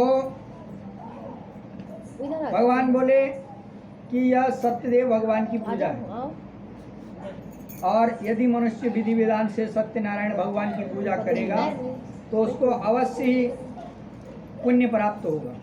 तब नारद ऋषि बोले महाराज उसकी विधि भी तो बता दीजिए और कब करना है, कैसे करना है, यह सब बताइए। तब नारायण भगवान बोले कलयुग के प्राणी के पास क्योंकि समय का अभाव रहेगा, इसीलिए आदमी जब चाहे तब भगवान श्री सत्यदेव की पूजा को कलयुग में कर सकता है। फिर भी पूर्णमासी का दिन इसके लिए बहुत उत्तम होगा, संक्रांति का दिन बहुत उत्तम होगा। और किसी भी स्थान पर, घर पर, मंदिर पर, तीर्थ स्थान पर या बाग पर या नदी के तट पर कहीं पर भी कर सकते। बोले अच्छा महाराज, तो किस विधान से करें? बोले प्रातःकाल उठ करके स्नान आदि करके पवित्र मन से, पवित्र तन से, मनसा वाचा कर्मणा, हमारे मन की पवित्रता, कर्मों की पवित्रता और बोलने की पवित्रता, 3 पवित्रताएं होना अनिवार्य होती है। व्रत यज्ञ आदि जब हम करते हैं तो उस दिन हमको अपने वाणी पर भी नियंत्रण रखना चाहिए, अपने मन पर भी नियंत्रण रखना चाहिए और अपने कार्यों पर भी नियंत्रण रखना चाहिए कि कौन सा कार्य सही है, कौन गलत है। इस प्रकार से शुद्ध होगी तब व्रत रखना चाहिए। व्रत रख के दिन भर व्रत रखने का विधान इसमें बताया गया। बोले दिन भर व्रत रख के सायंकाल में अपने घर पर इष्ट मित्र बंधु बांधव आस पड़ोस के लोगों को बुला करके विधि विधान से भगवान गणेश आदि की पूजा करने के बाद नारायण की पूजा करें। नारायण भगवान को दूध दही घी शक्कर मधु आदि से स्नान कराए पंचामृत से। नारायण भगवान को गंध अक्षत पुष्प आदि अर्पित करें। नारायण भगवान को ऋतुफल जो उस समय उपलब्ध हो उनको अर्पित करें। नारायण भगवान को सवाए में गेहूं या चावल के आटे का जो चूर्ण है उसका प्रसाद बना करके अर्पित। सवाया का मतलब जैसे 1.25 कटोरी है, 1.25 किलो, 1.25 मन जैसे करके आदमी। इस प्रकार से भगवान को पान सुपारी लौंग इलायची आदि अर्पित करके भगवान नारायण की जो है स्तुति करें। भगवान नारायण के नामों का जाप करें और भजन कीर्तन आरती वंदना करें और जो घर में आए हुए जो मेहमान हैं, अतिथिगण हैं, उनका आदर पूर्वक सम्मान करें और प्रसाद एवं चरणामृत दें। सामर्थ्य होने पर भोजन करें।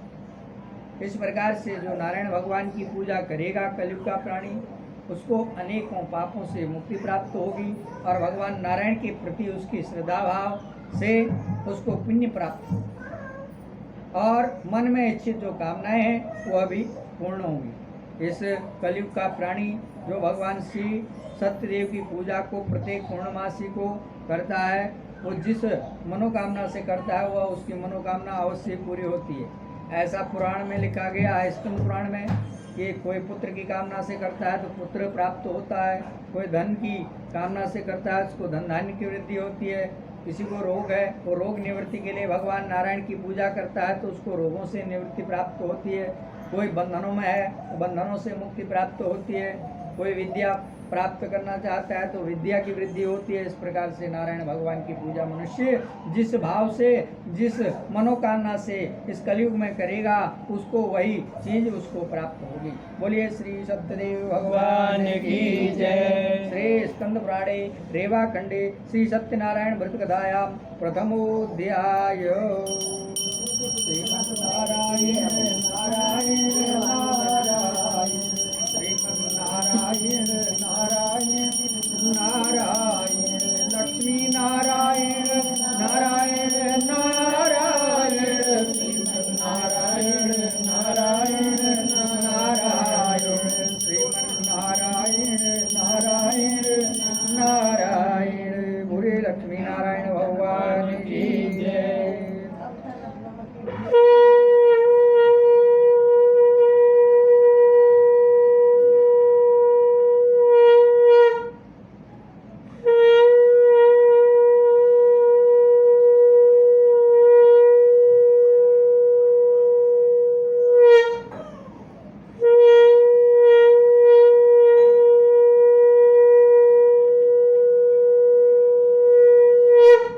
बोले नारायण भगवान की जय। पुनः हाथ में पुष्प ग्रहण कर लेना। तब सूत जी महाराज कहते हैं कि हे ऋषियों आगे की कथा सुनो। बोले आगे जिसने भी इस भगवान नारायण की पूजा को जैसे जैसे किया था वह वृत्तांत मैं आप लोगों को बताता हूँ। बोले कि एक सदानंद नाम के ब्राह्मण थे, वो बहुत गरीब थे, निर्धन थे, भिक्षा मांग करके अपना जीवन यापन करते थे। उसको कभी कभी भिक्षा भी नहीं मिलती थी। एक दिन वो बहुत दुखी थे, भिक्षा नहीं मिली, भूखे प्यास से सोना पड़ा, तो आंखें बंद करके परमात्मा को स्मरण कर रहे थे, हे प्रभु मैंने ऐसा कौन सा कर्म किया, कौन से पूर्व जन्मों के पाप हैं हमारे जो हमको जो है इतनी निर्धनता प्राप्त हुई कि भिक्षा मांग के भी हमारा पेट ना भर पाए। तभी भगवान को उसके ऊपर दया आ गई, तो भगवान ने एक बूढ़े ब्राह्मण का रूप धारण किया और उसके पास पहुंच गए और वहाँ पर जा कर के उसका हाल चाल पूछने लगे कि ये क्या है, कैसे तुम दुखी हो, कैसे परेशान जैसे लग रहे हो। तो इस प्रकार से उसने सदानंद ब्राह्मण ने उस ब्राह्मण से जो सत्यनारायण भगवान स्वयं आए थे कहा कि भाई मैं बहुत निर्धन हूँ, गरीब हूँ, भिक्षा मांग करके अपना जीवन यापन करता हूँ, इसीलिए कष्ट में हूँ। अगर आप ब्राह्मण हो कोई उपाय बता दो मेरे को कि मेरे कष्ट कैसे दूर हो सकते हैं, तो उपाय बता दीजिए आप, मैं वही उपाय कर लूँगा, कोई सरल उपाय बता दीजिए। तो ब्राह्मण ने कहा ऐसा करो, तुम महीने में एक दिन भगवान नारायण की पूजा किया करो, उनका व्रत रखा करो, सत्यदेव भगवान का, तुम्हारा कल्याण हो जाएगा, तुम्हारा भला हो जाएगा और तुम्हारे कष्ट दूर हो जाएंगे। और सारी विधि बता करके नारायण भगवान अंतर्ध्यान हो गए। अब उस ब्राह्मण ने भी सोचा कि गुरुजी ने जो मेरे को विधि बताई है उस विधि को मैं करूँगा, हो सकता है मेरे दिन अच्छे हो जाएं, ऐसा मन में उसने संकल्प किया। अगले ही दिन उसने नहा धो करके मन से पवित्र होकर के व्रत रखा और सायंकाल में पूजा करने का निश्चय किया। और दिन में भिक्षा लेने के लिए गया तो उसको भिक्षा में भी बहुत कुछ प्राप्त हो गया। सायंकाल में अपने घर पर आया, उसने विधि विधान के साथ भगवान की वेदी पवित्र स्थान में बनाई और भगवान का बड़े मन से श्रद्धापूर्वक पूजन किया और अपने घर में आए हुए अतिथियों को प्रसाद एवं चरणामृत बांटा। अब वह ब्राह्मण हर महीने पूर्णमासी आने पर भगवान श्री नारायण का पूजन करता था और दिन में व्रत रखता था, सायंकाल में प्रसाद बांटता था। धीरे धीरे उसके जो कष्ट थे वो दूर हो गए, वह सुखपूर्वक अपने जीवन को व्यतीत करने लगा। एक दिन वह अपने घर पर श्रद्धापूर्वक भगवान श्री नारायण की पूजा कर रहा था, सत्यनारायण भगवान की। उसी समय एक लकड़ी बेचने वाला लकड़हारा उसके घर पर आया। उसने लकड़ियों का बोझ घर के बाहर रख दिया और पानी पीने के लिए घर के अंदर प्रवेश किया। तब वह ब्राह्मण श्रद्धापूर्वक भगवान का पूजन कर रहा था। वह बैठ गया।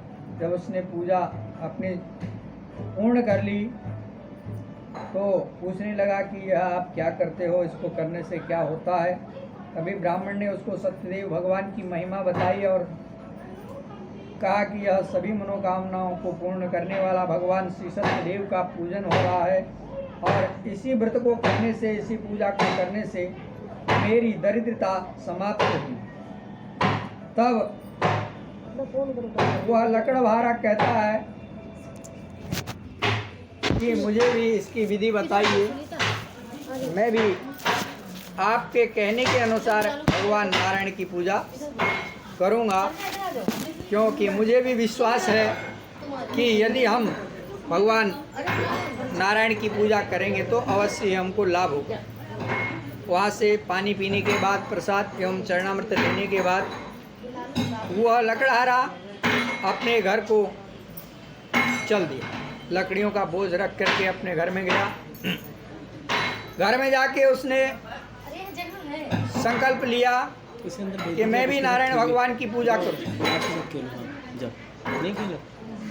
अगले दिन उसने प्रातः काल स्नान आदि किया। स्नान आदि से निवृत्त होने के बाद व्रत रखा और लकड़ियों का बोझ अपने सिर में रख करके नगर की ओर गया लकड़ी बेचने। जहाँ लकड़ी बेचने गया था उस दिन वहाँ लकड़हारे बहुत कम थे, इसीलिए उसकी जो लकड़ियाँ थी वो पहले दिनों से 4 गुना अधिक दाम में बिक गई और वो बड़ा प्रसन्न होकर के, खुश होकर के लकड़ियाँ ले करके, लकड़ियों के दाम ले करके अपने घर आए। अपने घर में आकर के उसने विधि विधान से भगवान श्री सत्यदेव की पूजा संपन्न कराई। अपने घर आए हुए अतिथि जनों का आदर पूर्वक सम्मान किया और उनको प्रसाद चरणामृत दिया। अब वह लकड़हारा भी हर महीने की पूर्णमासी को बड़े श्रद्धा से भगवान श्री सत्यदेव की पूजा करने लगा।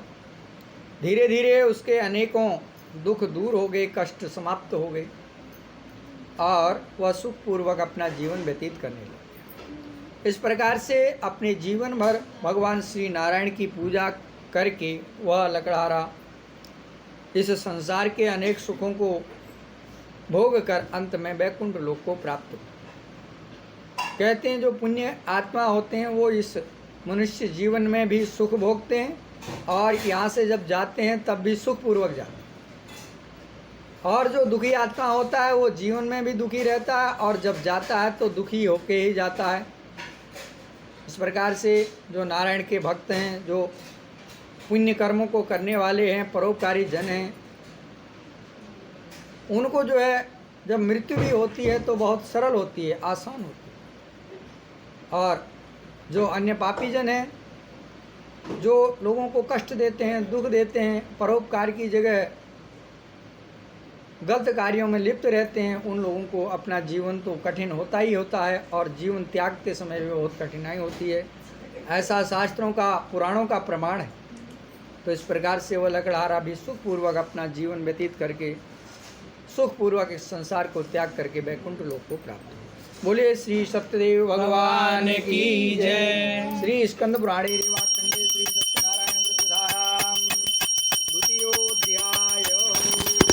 श्रीमन्नारायण नारायण नारायण, श्रीमन्नारायण नारायण नारायण, लक्ष्मी नारायण नारायण नारायण, श्रीमन्नारायण नारायण नारायण। बोलिए श्री लक्ष्मी नारायण भगवान की जय।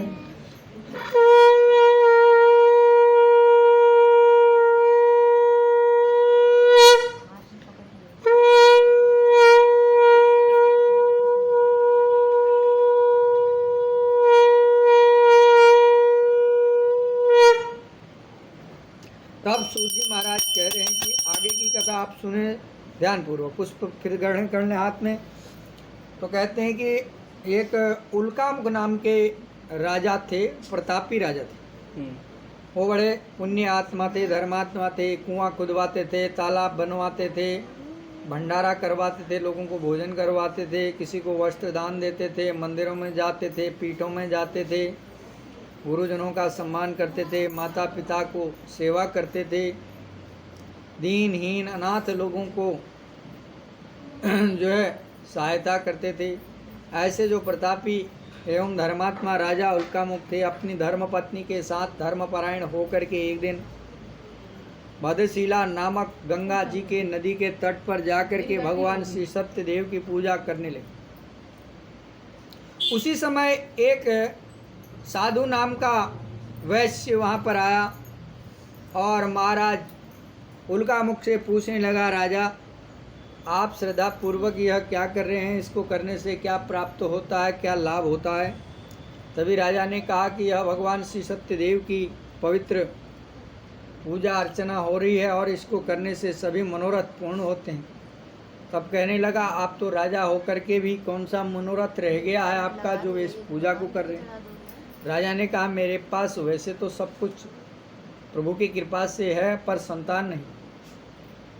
मैं संतान की प्राप्ति हेतु भगवान नारायण की पूजा यहाँ पर प्रत्येक पूर्णमासी वाले दिन गंगा जी के तीर पर तट पर करता हूँ।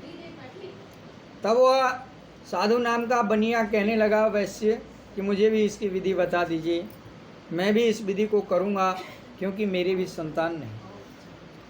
तब राजा ने उस साधु नाम के वैश्य को भगवान नारायण की पूजा की समस्त विधि बता दी और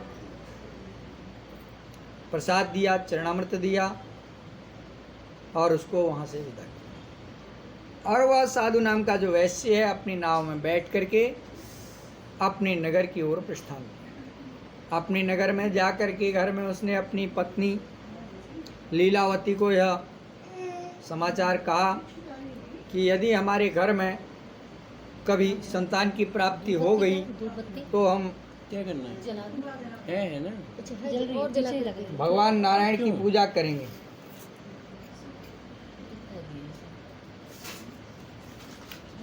ऐसा उसने संकल्प लिया और अपने व्यापार करने लगा। कुछ समय बाद उसके जो घर में है उसकी धर्मपत्नी, ये है मम्मी, उसको गर्भ हुआ और 10वें महीने में उसके यहाँ एक सुंदर कन्या उत्पन्न हुई। और उसके पश्चात उसने शुभ मुहूर्त जान करके ब्राह्मणों को घर में बुला करके अपनी कन्या का नामकरण करवाया और उसका नाम कलावती रखा गया। बड़ी धूमधाम से नामकरण हो जाने के बाद कुछ दिन पश्चात लीलावती ने अपने पति से भगवान नारायण की पूजा करने का अनुरोध किया कि आपने जो इस बेटी के होने से पहले संकल्प लिया था कि हम अपने घर में संतान के आ जाने के बाद भगवान नारायण की पूजा करेंगे, वो अब क्यों नहीं कर लेते हैं? तब उस साधु नाम के वैश्य ने अपनी पत्नी को इस प्रकार से आश्वासन दिया कि अभी यह कन्या छोटी है, हम व्यापार में व्यस्त हैं, इसीलिए इस पूजा को अभी हम संपन्न नहीं करा सकते। जब ये मेरी बेटी बड़ी हो जाएगी, युवती हो जाएगी, इसके विवाह से पूर्व हम भगवान श्री सत्यदेव की पूजा को संपन्न कराएंगे। ऐसे करके उसने आश्वासन दिया और वो व्यापार करने में व्यस्त हो। इस प्रकार से कई वर्ष बीत गए, वह कन्या युवती हो गई, विवाह के योग्य हो गई। तब एक दिन उस साधु नाम के बनिए ने विचार किया कि मुझे अपनी कन्या का विवाह कर देना चाहिए। एक अपने दूत को भेजा, जाओ मेरी कन्या के लिए कोई वर खोज करके लाओ। दूत आज्ञा पा करके कंचनपुर नगर गया और उसकी कन्या के लिए एक योग्य वर खोज करके लाया और उसने अपने स्वामी को बताया कि इस प्रकार का वर है। तो साधु नाम के वैश्य ने उस वर को देख करके संतुष्ट होकर प्रसन्नता पूर्वक विधि विधान के साथ अपनी कुल की परंपराओं को निभाते हुए अपनी कन्या का विवाह उसके साथ संपन्न करा दिया। किंतु जो पहले उसने प्रण किया था कि हम संतान होने के बाद व्रत करेंगे, पूजन करेंगे, फिर प्रण किया उसको आगे कि कन्या के विवाह से पूर्व करेंगे, वह उसने कुछ भी नहीं किया और अपनी बेटी का विवाह संपन्न होने के पश्चात अपने दामाद को अपने संग में व्यापार करने के लिए ले गया। राजा चंद्रकेतु के नगर में जा कर के वह दोनों ससुर एवं दामाद व्यापार करने लगे, किंतु बार बार प्रतिज्ञा करने के बाद पूजा संपन्न न कराने के कारण भगवान नारायण ने उसको श्राप दिया कि अब तेरे को कठिन दुख प्राप्त होगा। जब वह दोनों ससुर दामाद व्यापार वहाँ पर कर रहे थे, एक दिन राजा चंद्रकेतु के नगर में चोरी हो गई। चोर चोरा हुआ धन चुरा करके भाग रहे थे। पीछे से राजा के जो सैनिक थे वो उनका पीछा कर रहे थे। जब चोरों को यह आभास हुआ कि अब हम पकड़े ही जाने वाले हैं, हमें यह चोरा हुआ जो धन है उसे त्याग देना चाहिए, तब उसने चोरों ने वह धन त्याग दिया, उनकी नाव में फेंक दिया जहाँ ससुर और दामाद ठहर करके व्यापार कर। इस प्रकार से पीछे से राजा के सैनिक आए और उन्होंने वह चोरा हुआ धन उनसे प्राप्त किया और उन दोनों को पकड़ करके राजा के समीप ले गए और कह दिए कि महाराज यह दो चोर हम पकड़ करके ले आए हैं, इनके पास से यह चोरा हुआ धन प्राप्त हुआ है और भी धन इनके पास है। तभी यह दोनों ससुर दामाद अपनी बात को राजा के समक्ष रखते हैं कि हम चोर नहीं व्यापारी हैं। राजा ने इनकी बात को नहीं सुना, अपने सैनिकों की बात को सुन करके इनको कठोर कारावास में डालने की आज्ञा दी। इधर जो है उनका जो धन था नाव में भरा हुआ वह भी अपने राजकोष में जमा कर लिया और इनके घर में जो कमा के रख के आए थे वह सब चोर चुरा ले गए। उसके घर में भी चोरी हो गई। जब मनुष्य के ऊपर आपदा आती है तो चारों ओर से आती है, तो इस प्रकार से वह जो दोनों माँ बेटी थी वह भी जहाँ तहाँ से अन्न आदि मांग करके अपना जीवन यापन कर रही। एक दिन लीलावती की जो पुत्री कलावती थी वह किसी के घर में आटा लेने के लिए गई थी। वहाँ पर भगवान श्री सत्यदेव का विधि पूर्वक पूजन हो रहा था। तो जब पूजा संपन्न हो गई तब वह प्रसाद एवं चरणामृत लेकर के आई। रात्रि हो गई थी तो माता ने प्रश्न किया, तुम इतनी देर से क्यों आई हो, तुम्हें समय से घर आना चाहिए था।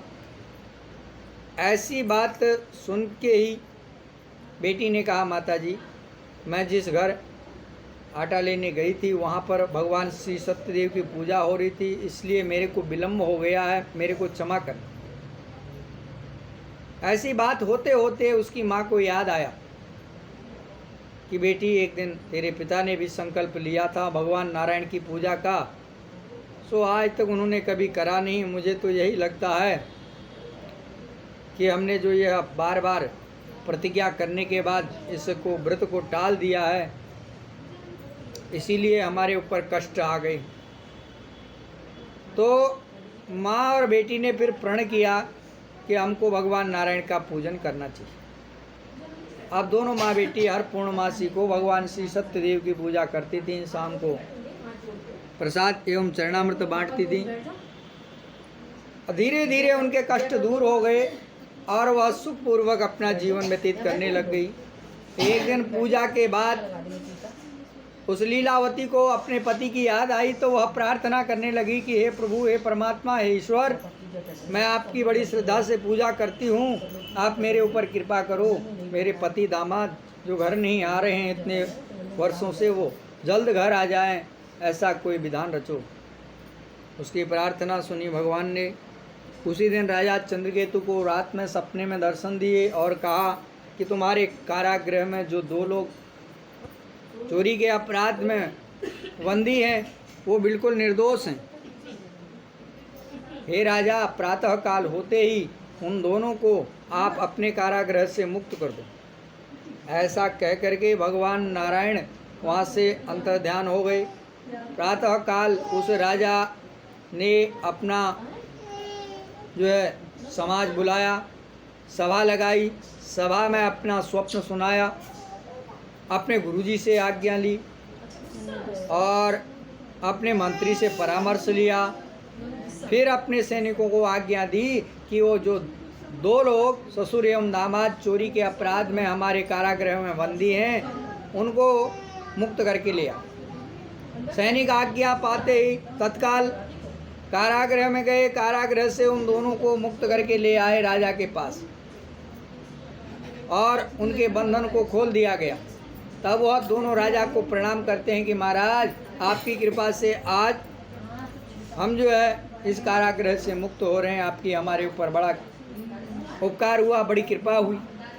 तब राजा ने कहा तुमको बिना अपराध के यह सज़ा काटनी पड़ी, यह तुम्हारा कर्म था, किंतु अब तुम निश्चिंत होकर के अपने नगर को जाओ और जो तुम्हारा धन था हमारे पास यह भी ले लो और भी धन दे करके उनको वहाँ से राजा ने अपने राज्य से विदा कर दिया। अब वह दोनों ससुर एवं दामाद वहाँ से अपनी धन की नाव ले करके राजा को प्रणाम करके उस राजा के राज्य से विदा होकर के अपने नगर की ओर प्रस्थान कर लिया। बोलिए श्री सत्यदेव भगवान की जय। श्री स्कंद पुराणे रेवाखंडे श्री सत्यनारायण व्रत कथायां तृतीयोऽध्याय श्रीमन्नारायण नारायण नारायण श्रीमन्नारायण नारायण नारायण लक्ष्मी नारायण नारायण नारायण श्रीमन्नारायण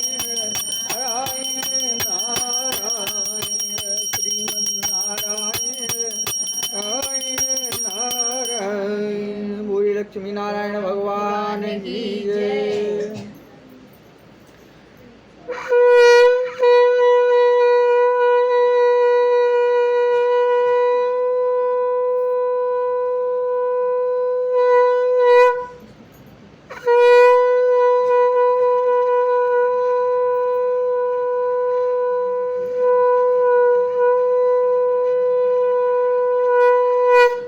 बोले नारायण भगवान की जय। पुनः हाथ में पुष्प ग्रहण करें। तब इसके बाद उन्होंने अपनी यात्रा प्रारंभ की, प्रभु का नाम लिया और अपना आगे के लिए चल पड़े। अब भगवान ने उनकी फिर परीक्षा लेना चाही और उनका सुधार करना चाहा तो एक साधु का वेश बनाया और उस साधु नाम के वैश्य के पास जा कर के भिक्षा मांगने के लिए गए और बोले कि हे सज्जनों, आप लोग कहाँ से जा रहे हो, कहाँ को जा रहे हो, आपकी यात्रा मंगलमय हो, कुछ साधु बाबा की सेवा करो, कुछ दान दो। वो अभिमानी साधु नाम का वैश्य कहने लगा महाराज कहाँ से दान, कहाँ की सेवा, हमारे पास तो आपको देने की कोई वस्तु नहीं है। तो बोले बेटा तेरी नौका तो बहुत भरी हुई जैसी प्रतीत होती है। बोले महाराज ये भरी हुई तो अवश्य है पर इसमें है कुछ नहीं, इसमें घास फूस है। बोले ठीक है बेटा, घास फूस ही होगी। इस प्रकार से कह करके भगवान ने अपनी माया के द्वारा उस नाव को उस समय घास का बना दिया, अर्थात उसमें सब घास फूस हो गई। अब वह साधु नाम का जो वैश्य था वहाँ से कुछ आगे चलने के बाद नाव को रोका। उसने अपनी नित्य क्रिया से निवृत्त होकर के हाथ मुँह धो करके आगे को चलने का जब प्रयास किया तो नाव में देखा कि नाव पहले से हल्की है। खोल के देखा तो देखा घास फूस है। अब तो वह मूर्छित होकर के ज़मीन पर गिर पड़ा। जब उसकी मूर्छा खुली तो वहाँ पर बैठ करके विलाप करने लगा, रोने लगा। तब उसके दामाद ने उसको कहा, समझाया कि आपने कुछ क्षण पहले जो बाबा से झूठ बात कही थी कि मेरी नाव में घास फूस भरी हुई है, वह बात सत्य हो गई है, इसीलिए आपको रोना नहीं चाहिए, बल्कि वही साधु महाराज के पास जाकर के क्षमा मांगनी चाहिए, इसी से आपका कल्याण। अपनी दामाद की बात को मान करके वो अति शीघ्र बाबा के पास गया, महाराज के पास जाके चरणों में गिर गया। बोला महाराज आप मेरे को क्षमा करो, कुछ क्षण पहले कुछ देना न हो, कुछ हमारा घट न जाए, इसीलिए मैंने आपको जो है झूठ बोला था, उस झूठ के लिए मैं बार बार आपसे क्षमा मांगता हूँ। अब महाराज कहने लगे तू आज की क्षमा तो तेरे को कर दी जाए, तूने तो अनेक बार झूठ बोला है, तू छल करता है, कपट करता है और अपने किए हुए प्रण को पूरा कभी नहीं करता है। इस प्रकार से उसको अनेक बातें भगवान ने, नारायण ने जो है साधु के वेश में कही। तब वह कहता है साधु महाराज से आप मेरे को अपना चेला बना लो, आज के बाद आप जैसी जैसी आज्ञा करेंगे वैसा वैसा ही मैं करूँगा। और आप मेरे को उपदेश दे करके मेरा भला कीजिए, मेरा कल्याण कीजिए। तब महाराज ने उसको अनेक प्रकार के सद उपदेश दिए कि जीवन में क्या करना चाहिए, क्या नहीं करना चाहिए, किस प्रकार से मनुष्य जीवन को जीना चाहिए। इस प्रकार नाना प्रकार के उपदेशों से उसको उसका कल्याण कर और उसको क्षमा कर दिया जा, तेरा कल्याण हो। तब वह अपनी नौका पर गया। नाव उसकी जल से जो घास फूस से भरी हुई थी, वो जल में जो थी वह धन से परिपूर्ण हो गई और वह भगवान को धन्यवाद दे करके और प्रभु का स्मरण करता हुआ, नारायण का स्मरण करता हुआ अपने घर की ओर प्रस्थान किया। नारायण भगवान अंतर्ध्यान हो गए। अब जब वो नदी में यात्रा करते हुए अपने घर के समीप पहुंचा, उसने नाव को नदी के किनारे लगाया। फिर अपने एक दूत को भेजा, मेरे घर जा करके समाचार कह के आओ, हम यहाँ पर आ गए हैं और मेरा सामान लेने के लिए मेरे पत्नी और मेरी पुत्री भी आ जाए। वह दूत शीघ्रता से उसके घर गया। घर जा करके उसकी पत्नी को प्रणाम किया और कहा कि आपके पति भी और आपके दामाद भी नदी के निकट आ चुके हैं, आप उनको लेने जाइए। तब लीलावती ने बड़े श्रद्धापूर्वक भगवान को प्रणाम किया, भगवान की पूजा करी और अपनी पुत्री से कही कि तुम भी पूजा करके आ जाओ। उसकी पुत्री ने भगवान की पूजा तो करी, प्रणाम किया, किंतु वह प्रसाद लेना, चरणामृत लेना वहीं पर भूल आई और अपने नदी के तट पर आ गई। जैसे ही नदी के तट पर आई तो देखती है कि उसका पति नाव के सहित अदृश्य हो जाता है। अब सब लोग रोने लगते हैं, चिल्लाने लगते हैं और पानी में नाव को ढूंढने लगते हैं। तब हाहाकार मच जाता है। तो वह साधु नाम का वैश्य भगवान को प्रार्थना करता है कि प्रभु आप मेरा मार्गदर्शन करो, मेरे से या मेरे परिवार से कोई भूल हो गई हो उसके लिए आप मेरे को क्षमा करें। इस प्रकार से आकाशवाणी हुई कि तेरी पुत्री जल्दबाजी में प्रसाद त्याग करके अपने पति के दर्शन के लिए आई थी, इसीलिए उसका पति अदृश्य हो गया है, डूबा डाबा कुछ नहीं है। और वह घर जाके प्रसाद ग्रहण करके आएगी तो उसको उसका पति अवश्य मिलेगा। उसकी पुत्री शीघ्रता से घर गई। घर जा कर के उसने प्रसाद ग्रहण किया और फिर अपने बड़े बुजुर्ग लोगों को प्रणाम करके आशीर्वाद लिया कि मेरी मनोकामना पूर्ण हो करके जब नदी के तट पर आई तो उसका पति जैसे नाव थी, जैसे वहाँ पर पहले था, वैसे ही वहाँ पर दृश्यमान हो गई। इस प्रकार से वह भगवान नारायण का नाम लेते हुए अपने घर गए। उसी दिन उस साधु नाम के वैश्य ने सारे गांव को निमंत्रण भिजवाया। तत्काल भगवान की वेदी का जो है विधान किया और भगवान नारायण की पूजा विधि विधान से करी। समस्त गांव वालों को प्रसाद चरणामृत दे करके भोजन कराया। अब वह साधु नाम का जो वैश्य था बड़ी श्रद्धा से हर महीने पूर्णमासी के दिन भगवान श्री सत्यदेव की पूजा अपने परिवार के सहित करता था और फिर वो पुत्र पौत्र आदि से युक्त होकर के इस संसार में नाना प्रकार के सुखों को भोग करके अंत में वैकुंठ लोक को प्राप्त। बोले श्री सत्यदेव भगवान की जय। पुराणे रेवाखंडे नारायण बतकथायां चतुर्थोऽध्याय श्रीमन्नारायण।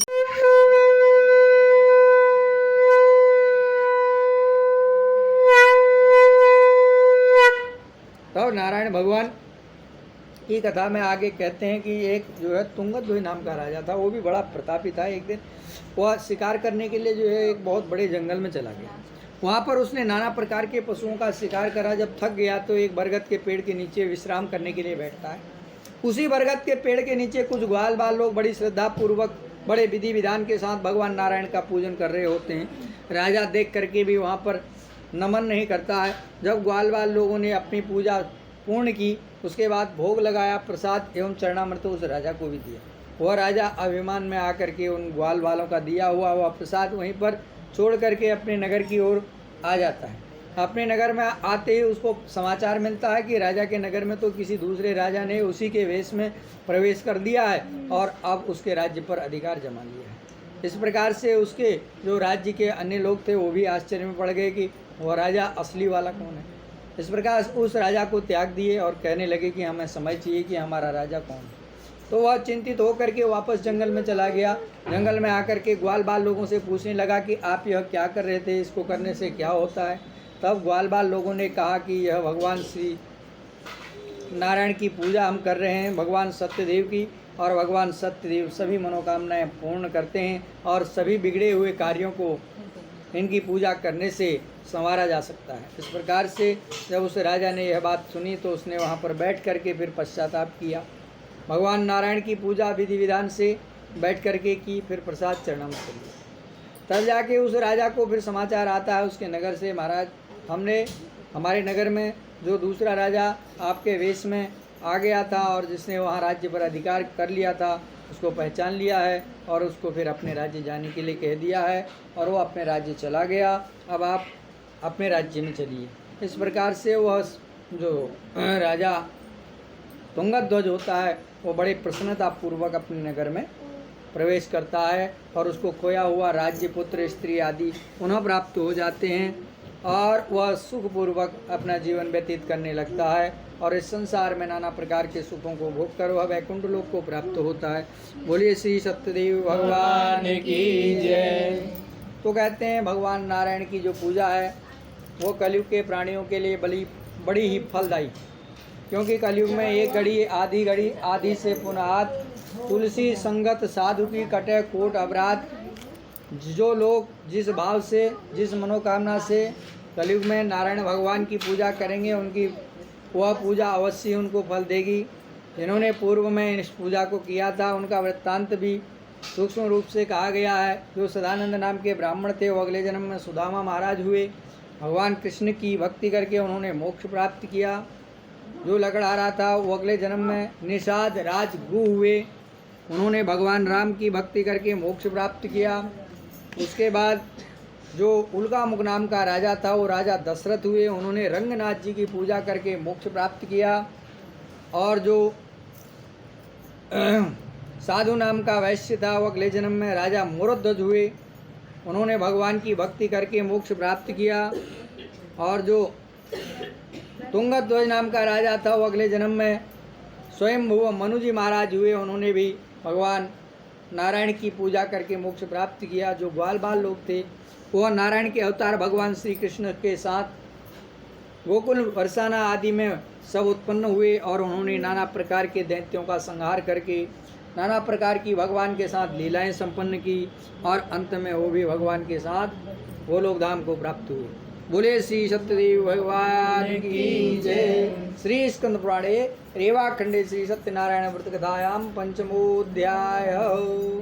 श्रीमन्नारायण नारायण नारायण लक्ष्मी नारायण नारायण नारायण श्रीमन्नारायण नारायण नारायण श्रीमन्नारायण नारायण।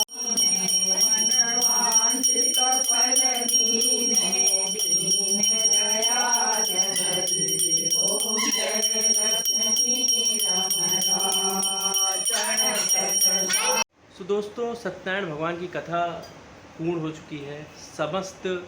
आप समस्त मेरे सब्सक्राइबर और जो व्यूअर हैं उन पे भगवान की कृपा हमेशा ऐसी बनी रहे, मैं ऐसी कामना करता हूँ। और आगे ऐसे ही मेरे वीडियो को सपोर्ट करते रहिए।